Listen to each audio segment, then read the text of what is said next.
Halo barudak, kumaha kabarna? Semoga kalian sehat selalu. Kali ini Aing akan membahas sebuah film survival menegangkan yang bukan cuma soal bertahan hidup, tapi juga soal menghadapi sesuatu yang benar-benar di luar nalar manusia.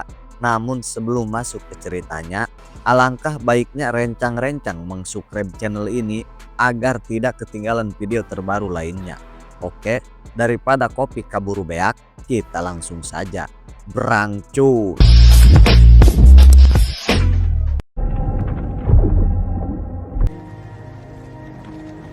Berlatar di Laut Karibia, cerita diawali dengan memperlihatkan sebuah keluarga beranggotakan 4 orang sedang berlayar dengan kapal pesiar pribadi mereka, di mana mereka bertujuan untuk merayakan ulang tahun si bungsu, yaitu bernama Ben.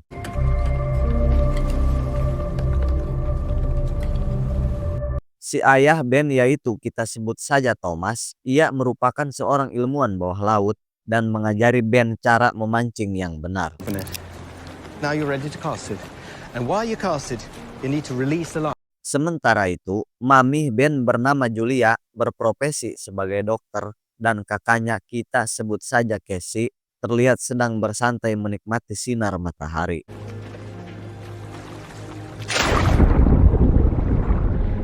Julia memutuskan untuk berenang dan menyelam ke dalam laut.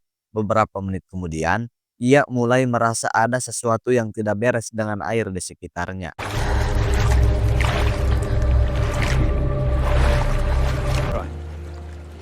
Okay? You remember? Kompas di kapal tiba-tiba tidak berfungsi, namun tidak ada yang berada di dekatnya, sehingga semua orang tidak menyadari. Sementara Julia tiba-tiba merasakan air mendorong tubuhnya semakin jauh dari kapal.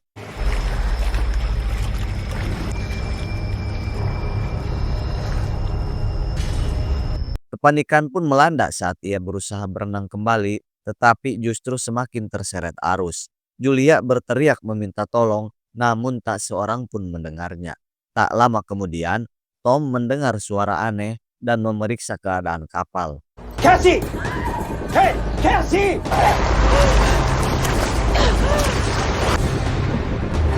Wait. Tom kemudian mengarahkan kapal mendekati Julia yang hampir kehabisan tenaga, lalu menyelam untuk menyelamatkannya. Setelah berhasil menyelamatkan Julia, Ben dan Casey membantu menariknya naik ke atas kapal. Dad! Go to the back! We're gonna go to the back and we're gonna help you! Mom, I got you. Julia menjelaskan bahwa ia tidak bisa mencapai kapal meskipun sudah berenang sekuat tenaga karena arusnya terlalu kuat. Tom memperingatkan Julia dan anak-anaknya bahwa jika mereka ingin berenang, mereka harus selalu memberitahu dirinya terlebih dahulu. Aye, Captain.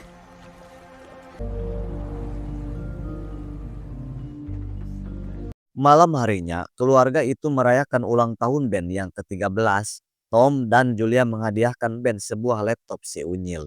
Sementara Casey memberinya topeng Joker, Julia juga memberikan sebuah gelang yang diyakini dapat mengusir jin Ifrit. Il porte chance et protège des mauvais esprits. I mean, 2, 1, cheese! Tak lama setelah itu, pacar Casey meneleponnya dan ia keluar untuk berbicara. Namun sebelum percakapan berlangsung lama, badai menghantam tempat pacarnya berada. Adam. Dad! Casey memberitahu ayahnya tentang kejadian itu, namun sebelum sempat membahasnya lebih jauh, Ben tiba-tiba mendengar sesuatu di luar, sehingga seluruh keluarga itu keluar untuk memeriksa. You know, storms can cause abnormalities. Anehnya, puluhan paus muncul ke permukaan. Tom menenangkan mereka dengan mengatakan bahwa hal itu normal dan kadang-kadang memang terjadi. Namun beberapa di antaranya tiba-tiba menyungkur Ça kapal. va, Cassie? C'était quoi ça? Are you sure you want to go down there? Don't worry. Tom pun menjadi bingung. Tom akhirnya memutuskan untuk menyelam guna mencari tahu apa yang sebenarnya terjadi. Sekitar 1 menit kemudian, Tom muncul kembali ke permukaan dalam keadaan panik dan terluka. Ternyata ia kabelit oleh baling-baling kapal. It was really big. How bad is it? Well, the shafts are bent. Julia segera menjahit luka Tom dan Tom memberitahu bahwa baling-baling kapal sudah rusak. Karena ia tidak bisa memperbaikinya, satu-satunya hal yang dapat mereka lakukan adalah meminta pertolongan. Pan. What is that? Julia dan Thomas mencoba menghubungi seseorang melalui radio, sementara Casey berusaha mencari sinyal dengan ponselnya. Namun tidak satu pun dari mereka berhasil. Beberapa menit kemudian, mereka mendengar suara keras dan keluar untuk melihat apa yang terjadi.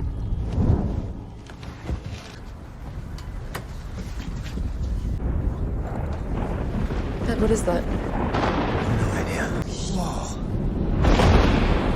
Thomas terkejut saat melihat bola-bola api berjatuhan dari luar angkasa dan salah satunya meluncur langsung ke arah mereka.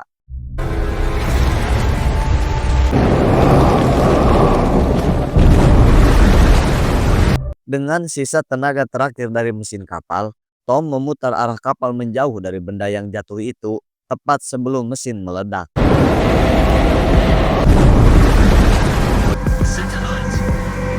Tindakan cepat itu menyelamatkan keluarga tersebut dari hantaman benda yang jatuh, sementara mereka menyaksikan objek-objek lain terus berjatuhan dari langit.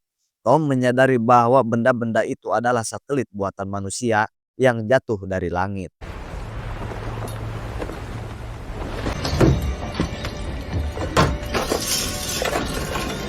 Namun, karena mesin kapal sudah hancur, Tom dan keluarganya tidak bisa pergi kemanapun.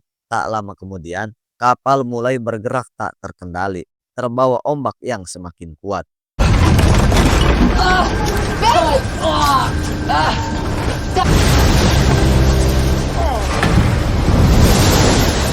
Tiba-tiba, suara bernada tinggi terdengar dan menyebabkan irung Julia getihan, serta membuat Casey mabok.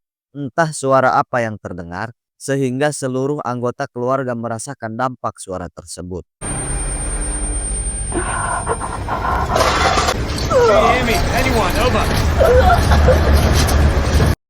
Dengan sisa tenaganya, Tom menyalakan suara darurat dengan harapan ada yang melihat dan datang menolong mereka. Namun tak seorang pun datang dan mereka terpaksa bermalam di atas kapal.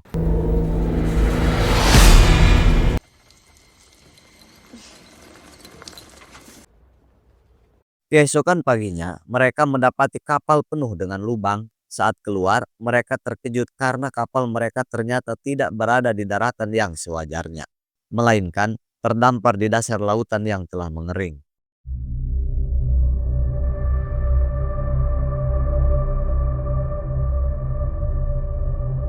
Tom berusaha kembali menghubungi seseorang untuk meminta bantuan. Ketika ia membuka kompasnya, sesuatu yang aneh terjadi.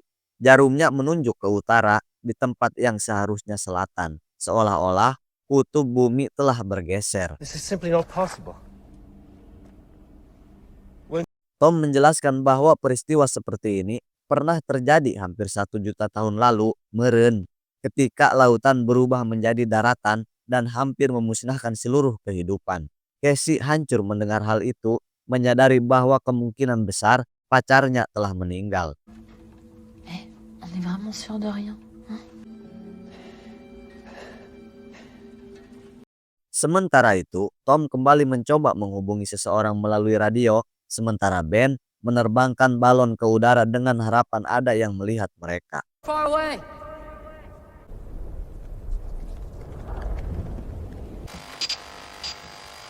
It's working now. Akhirnya, Tom berhasil terhubung dengan seseorang bernama Nou yang berada di kapal selam kecil.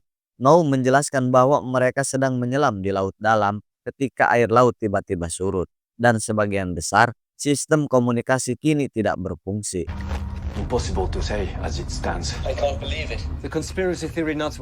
Nou juga mengatakan bahwa dalam 1 minggu, kutub bumi akan berbalik kembali dan lautan akan kembali ke tempatnya semula. Ben bertanya berapa banyak orang yang bisa ditampung kapal selam itu. Nou menjawab bahwa kapal tersebut hanya bisa menampung 3 orang karena rekannya telah modar. sehingga hanya bisa membawa 2 orang lagi. According to my instruments, no more than a week. This is going to be really violent. Tom dan Julia memohon agar Now menyelamatkan anak-anak mereka. Setelah beberapa saat berpikir, Now setuju dan mengirimkan lokasinya. Tom menghitung jaraknya dan menyadari bahwa mereka membutuhkan waktu 2 hingga 3 hari perjalanan untuk sampai ke sana. According to your coordinates, you're 2 or 3 days away. I will stay connected on Channel 16. We are gonna make this. Keesokan paginya, seluruh keluarga bersiap untuk perjalanan panjang itu. Saat Tom sedang mempersiapkan diri, ia melihat seorang pria berjalan mendekati mereka bersama seekor anjing.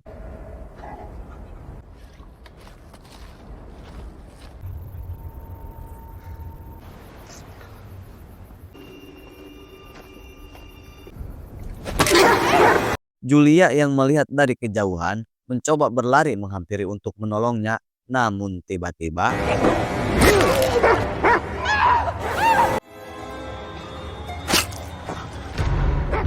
si koplok itu balik mengejar Julia menuju kapal. Ia melempar tombaknya hingga menggores bahu Julia, tetapi Julia berhasil naik ke kapal dan mengunci pintu.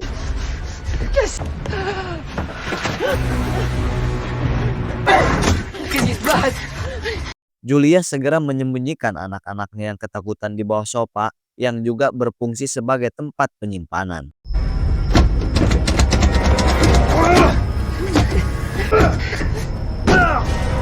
Ia menyerahkan pistol suar kepada Casey dan berpesan agar menembak jika ada yang mencoba membuka sofa tersebut. Sementara Julia, ia bersembunyi di kamar mandi.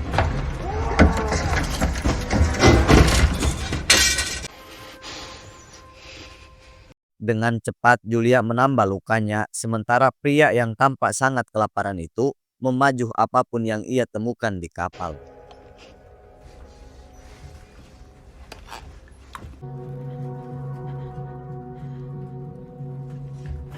Tak lama kemudian, pria itu membuka pintu kamar mandi, namun tidak menemukan siapapun di dalam.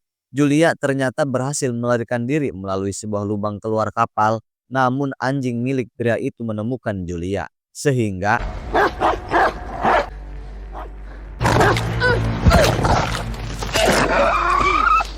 karena terpaksa, Julia membunuh anjing tersebut dan kembali melarikan diri. Pria itu keluar dan mendapati anjingnya telah mati. Sementara Julia, ia segera kembali ke kapal.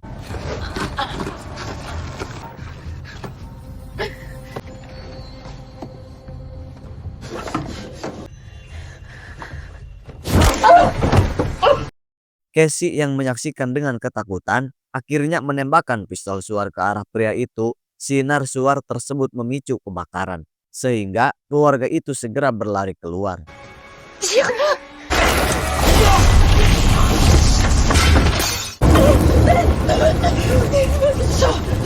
Julia sempat kembali untuk mengambil persediaan, namun pria itu mencoba meraihnya lagi. Kali ini Julia melawan dan berhasil kabur.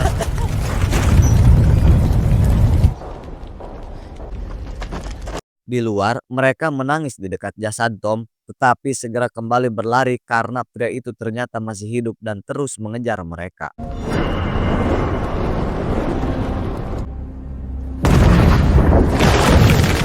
Setelah menempuh beberapa mil, mereka beristirahat. Ben menolak minum air. Kenapa? Ya karena gak haus, Lur. Sementara Casey meyakinkan bahwa pria itu bisa mengejar mereka. Mungkin melihat balon yang dilepaskan Ben. T'as rien à voir avec ça. On pouvait pas prévoir ce qui s'est passé.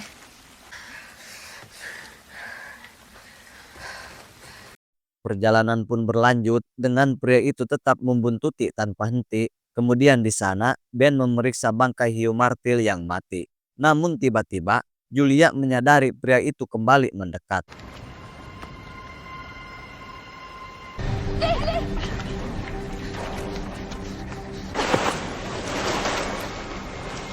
Mereka memanjat ke sebuah bukit dan beristirahat sejenak.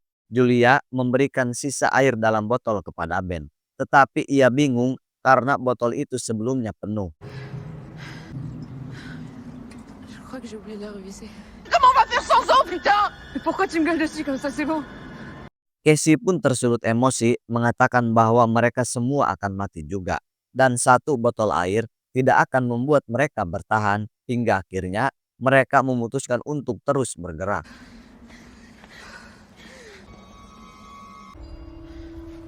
Tak lama kemudian, keluarga itu menemukan sebuah pesawat yang tenggelam dan memutuskan untuk memeriksanya. Julia membuka pintu dan mereka beristirahat di dalamnya. Di sana, Julia menemukan foto terakhir yang mereka ambil bersama dan menangis karena merindukan Mamang Thomas.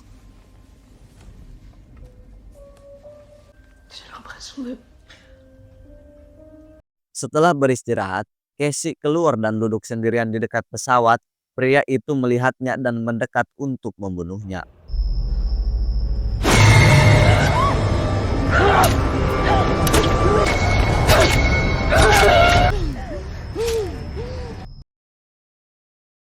Keesokan paginya, keluarga itu melihat mayat pria tersebut sudah setengah dimakan rinyu.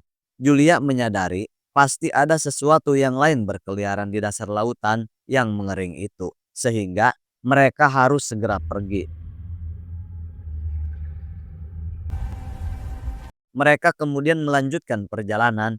Ben berjalan menjauh sendirian. Sementara Julia dan Casey memeriksa peta, Ben kemudian menemukan genangan air asin yang telah terkontaminasi cikih ucing. Tanpa berpikir panjang, ia langsung meneguknya.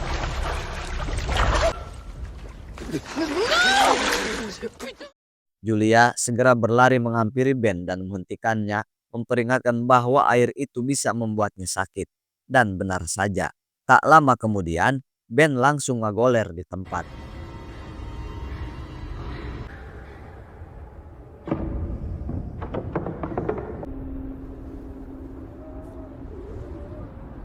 Malam itu mereka tidur berdekatan, tetapi Julia terbangun setelah mendengar sesuatu. Ia mencoba keluar dan mendengar suara hewan yang mendekat.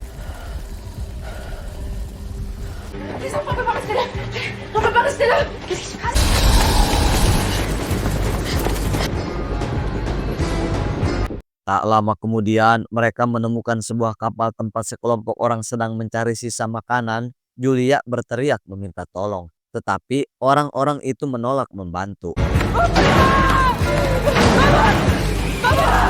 Keluarga itu segera memanjat ke atas kontainer. Hewan-hewan yang datang ternyata rombongan keyep alias kepiting. Beberapa di antaranya mencapik dan melukai Julia.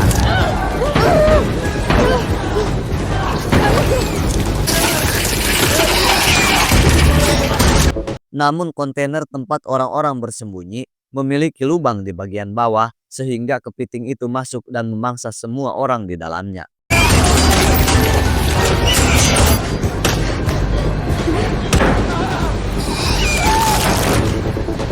Julia yang terluka menutup lukanya sebelum akhirnya ia pingsan. Keesokan paginya, Julia terbangun sendirian dan panik mencari anak-anaknya. Badai pasir membuat jarak pandang sangat terbatas.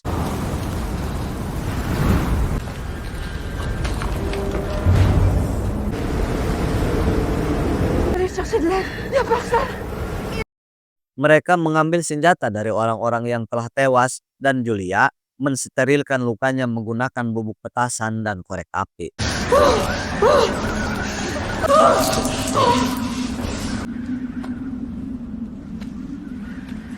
Tak lama kemudian, mereka menemukan persediaan air dan makanan yang cukup banyak di dekat kontainer.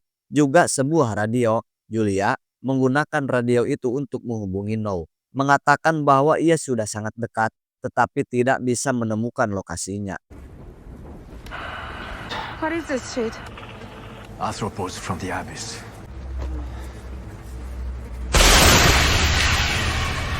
Ben berhasil melihatnya. Keluarga itu pun bergerak ke arah tersebut. Setelah berjalan beberapa jam, mereka tiba di sebuah lokasi mirip gua. Tiba-tiba, bebatuan runtuh dan memisahkan Julia dari anak-anaknya.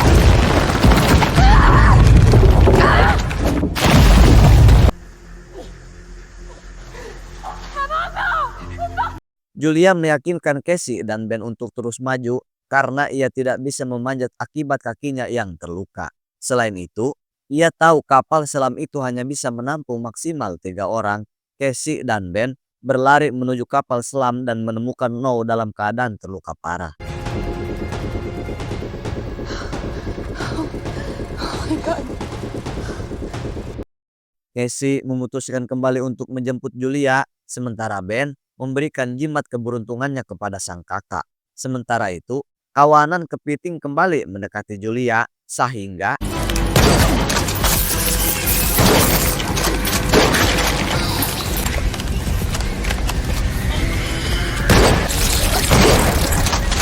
Julia menangis putus asa. Tepat saat itu, Casey muncul di atas bebatuan dan berteriak agar Julia memanjat. Karena masih ada tempat untuknya di kapal selam, dengan susah payah, Julia berhasil keluar dari gua.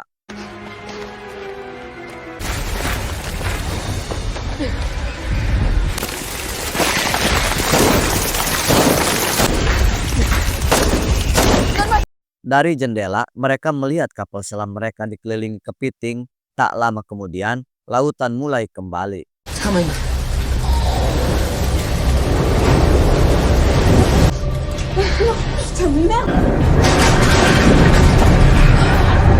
Sementara semua kejadian yang baru saja dialami terlintas di benak Julia, mereka tidak menyangka bisa sampai selamat dari musibah yang mengerikan ini. Akhirnya, ombak mereda, mereka membuka palka dan mendapati diri mereka terdampar di sebuah kota pesisir yang telah hancur.